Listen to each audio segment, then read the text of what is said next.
Sepatu Merah yang Hilang, karya Tuti Nonka, narator Hanifah Abu Marzuki.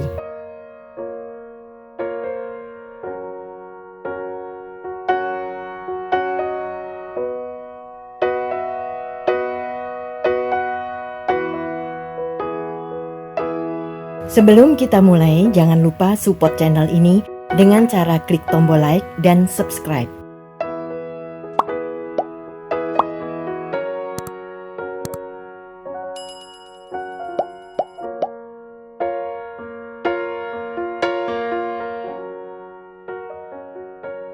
Sony tersenyum ketika melihat Atik sendiri yang membuka pintu. Sementara Atik memandangi anak muda yang tersenyum itu dengan hati bertanya-tanya. Rasanya dia pernah melihat Sony.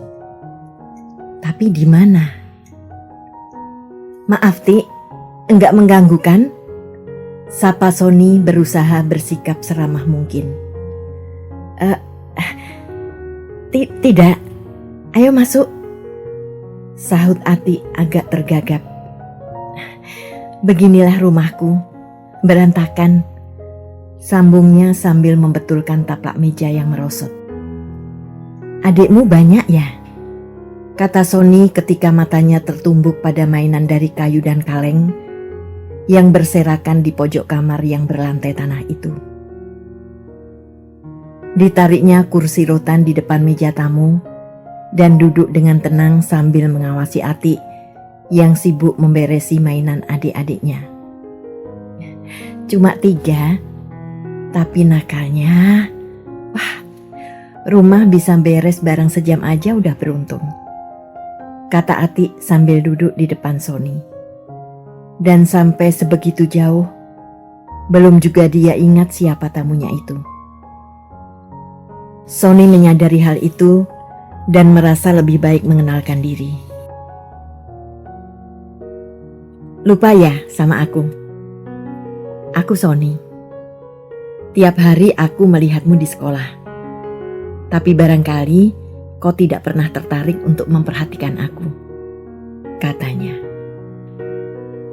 Oh iya, makanya tadi aku mikir-mikir kayaknya pernah melihatmu, tapi lupa di mana. Gak taunya satu sekolah. Tapi kau kan di SMA ya?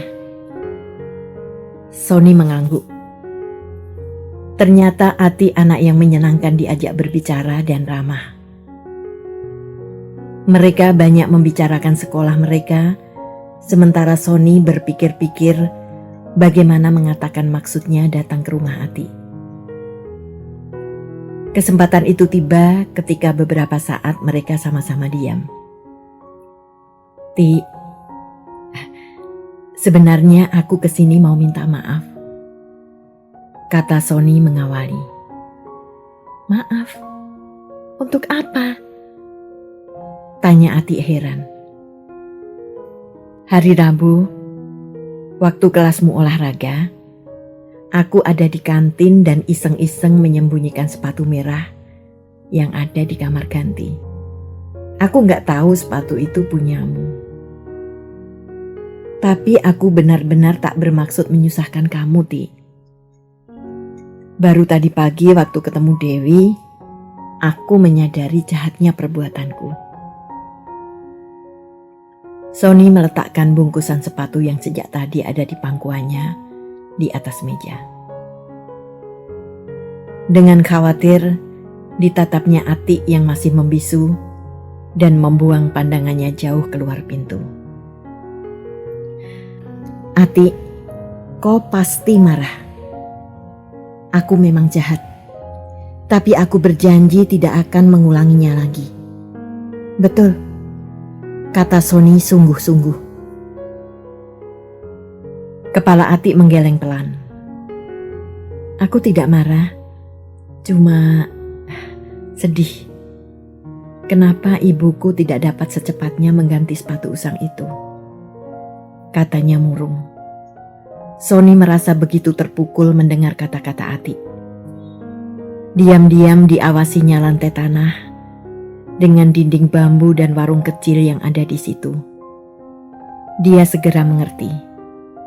Dan tiba-tiba dia menyesal membawa Toyotanya sore itu.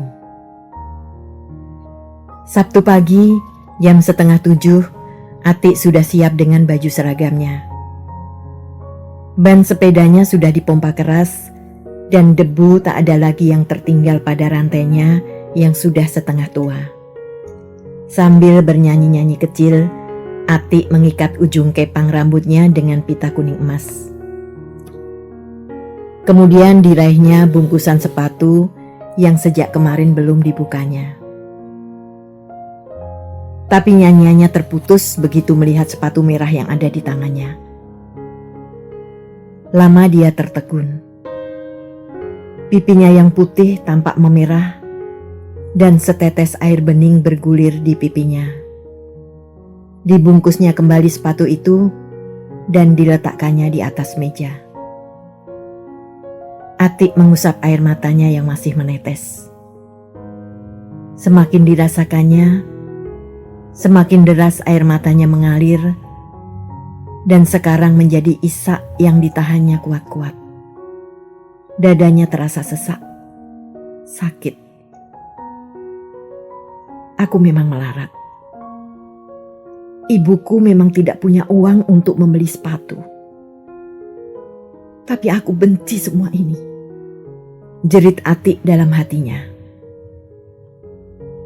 Dia juga tahu orang tua Sony kaya, dan itu membuat hatinya semakin sakit. Atik memang sudah bosan memakai sepatu usangnya, tapi dia tidak sudi memakai sepatu merah pemberian Sony, meskipun sepatu itu jauh lebih bagus dan memang sudah lama diinginkannya.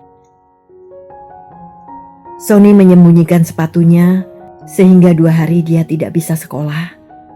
Dan sekarang dia memamerkan kekayaan orang tuanya dengan memberinya sepatu yang dia tahu Atik tak akan mampu membelinya. Atik merasa harga dirinya dirobek-robek. Dia merasa begitu dihina oleh Sony. Dia merasa dipermainkan. Dengan benci, dilepasnya baju seragamnya dan dilemparnya ke tempat tidur. Tak dipedulikannya ketika blus putih itu jatuh di lantai tanah kamarnya yang berdebu. Minggu sore yang cerah. Atik sangat bersyukur karena Dewi pernah menunjukkan rumah Sony ketika suatu saat mereka lewat di jalan taman siswa. Sekarang dia berdiri di depan rumah itu dan mendorong pintu pagar besinya dengan hati-hati. Sepatunya terdengar berdetak lambat ketika Atik melangkah di atas jalur semen di antara taman yang indah itu. Matanya melirik ke kanan kiri, mencuri pandang pada mawar-mawar merah putih dan ikan mas yang hilir mudik di dalam kolam. Bugenvil ungu yang mencuntai sampai tanah dan anggrek vanda yang berderet itu hanya membuat Atik kebingungan mau menatap yang mana. Dan sebuah teriakan kecil meluncur dari bibirnya ketika seekor pudel kecil berlari cepat dan menumbuk kakinya. Bulunya yang putih mulus membuat pudel itu mirip segumpal kapas yang menggelinding. Belum hilang rasa terkejut Atik ketika didengarnya suara seorang wanita yang berseru memanggil pudel itu. "Pinky, Pinky, ayo kembali." Wanita setengah baya itu terkejut ketika melihat Atik, kemudian tersenyum ramah. "Cari siapa, Nak?" sapanya dengan manis. Atik mengangguk dengan hormat. "Sony ada, Bu?" tanyanya. "Sony? Itu anak. Mana ada di rumah sore-sore begini. Barusan keluar. Ada perlu? Ayolah, masuk dulu." "Terima kasih, Bu. Saya cuma mau mengembalikan sepatu." Kemarin Sony menyembunyikan sepatu saya di sekolah. Tapi waktu dia kembalikan, kok bukan milik saya, kata Atik. Sengaja dia mengadukan ulah Sony pada wanita itu, yang dirasa ibunya, biar penyerobot yang dibencinya itu mendapat peringatan. Astaga, Sony kok jahat sekali sih? Maaf ya nak, biar nanti saya marahi anak bandel itu, kata ibu Sony dengan wajah kesal. Lantas, sepatu siapa lagi ini? Sambutnya sambil menerima bungkusan sepatu yang diulurkan Atik.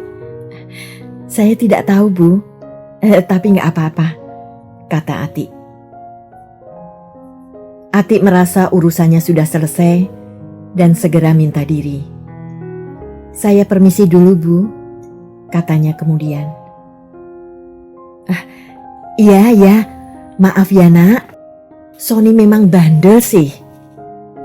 Atik mengangguk dengan hormat dan segera keluar dari tengah bunga-bunga itu. Ibu Sony memandangi Atik menaiki sepedanya sampai hilang, terhalang oleh pagar tembok rumah sebelah. Suatu perasaan aneh terasa menarik hatinya ketika melihat gadis tanggung dengan kepang rambutnya yang manis itu. Serasa dia kenal dengan wajah itu. Aneh. Padahal dia yakin belum pernah bertemu Atik. Bibirnya, ya, bentuk bibir Atik mengingatkan dia pada orang yang sangat dikenalnya. Barangkali hanya kebetulan saja, kata hati ibu Sony memupus khayalannya. Kelas Sony sudah sepi sejak tadi. Fisika dan bahasa Indonesia kosong, sehingga anak-anak pulang agak pagi. Tapi Sony masih duduk di kantin, tiap sebentar melirik jam tangannya. Kemudian matanya kembali melayang ke kelas Atik yang ada di seberang lapangan rumput. Belum pernah dia begitu benci pada jam tangannya yang sekarang dirasanya berhenti berputar. Sabarlah Son, paling-paling 10 menit lagi, kata hatinya menghibur diri. Sony meraih tas sekolahnya begitu mendengar bel berbunyi. Dengan langkah lambat, diseberanginya lapangan rumput menuju ke kelas Atik. Pintu kelas Atik terbuka dan anak-anak menghambur keluar. Mata Sony yang jeli segera menemukan kepang rambut yang dicarinya sedang berjalan bersama Dewi. Tik, panggilnya setelah mereka dekat. Dewi yang duluan menoleh dengan cepat menyiapkan diri untuk pergi, begitu melihat siapa yang memanggil temannya. Atik meremas sapu tangannya dengan gemas ketika melihat Sony. Maaf Wi, aku mau bicara sebentar dengan Atik. Tapi awas kalau curiga lagi, kata Sony. Dewi tertawa. Sebenarnya aku tidak suka mencurigai orang Son. Tapi kamu memang mencurigakan sih. Selamat ngomong deh, aku mau nyingkir. Aku duluan ya, Tik. Atik mau mencegah Dewi meninggalkannya. Tapi Dewi dengan cepat sudah menyelinap di antara teman-temannya yang lain. Tinggallah Atik sendiri, berhadap-hadapan dengan Sony yang dibencinya. Diam-diam Sony melirik kaki Atik. Celakanya, Atik sempat menangkap ekor mata Sony yang membuat kejengkelannya meledak. Saat untuk membuat perhitungan sudah tiba. Aku sudah punya sepatu, Son. Kau kecewa? Katanya dengan sinis. Atik membeli sepatu itu kemarin di pasar Beringharjo dengan harga 1.500. Sony menghela nafas. Kau salah menerima ketulusanku, Tik, katanya pelan. Semoga tidak, sahut Atik tajam. Kami memang miskin, tapi kami tidak suka dipermainkan, apalagi dihina.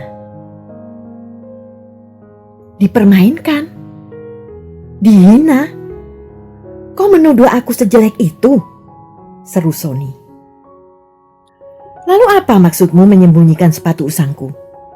Kemudian menggantinya dengan sepatu mahal yang kau tahu aku tak akan mampu membelinya. Jangan menghina orang miskin seperti kami, Son. Itu sangat menyakitkan. Atik mengerjap-ngerjapkan matanya, menekan kembali air matanya yang hampir jatuh. Perasaan Sony tergores melihat wajah Atik yang sendu itu. Diletakkannya tangannya di atas bahu Atik dengan lembut. Kau salah menafsirkan maksudku, adik manis.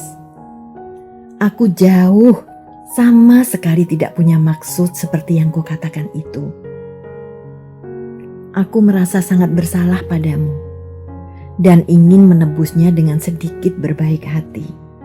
Maksudku begitu, bukan mempermainkan apalagi menghinamu.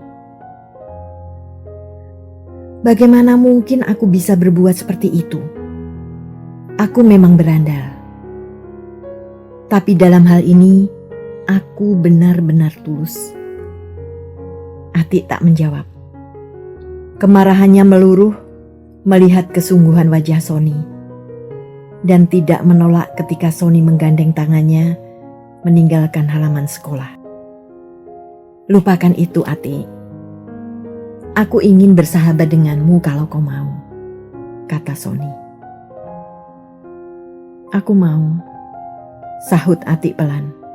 Nah, gitu dong. Dan untuk kali ini, jangan coba-coba menolak ajakanku ya. Kita cari makanan dulu.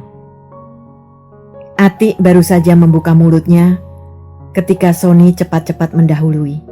Sudah kubilang, jangan menolak. Tulus nih. Atik tersenyum. Sony mengemudikan Toyotanya lambat, menyusuri jalan yang penuh dengan anak-anak yang pulang sekolah. Di sampingnya, Atik duduk dengan tenang, mengawasi anak-anak berseragam yang mengayuh sepedanya di tepi jalan.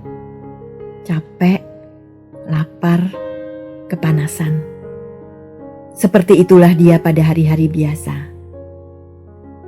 Kebetulan saja hari ini ban sepedanya bocor, sehingga dia tidak membawa sepeda ke sekolah.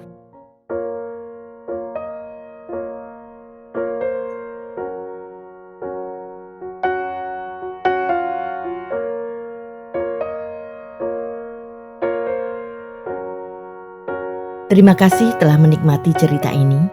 Tuliskan saran atau komentar di bawah untuk memperbaiki channel ini. Jangan lupa tekan tombol subscribe, like, and share.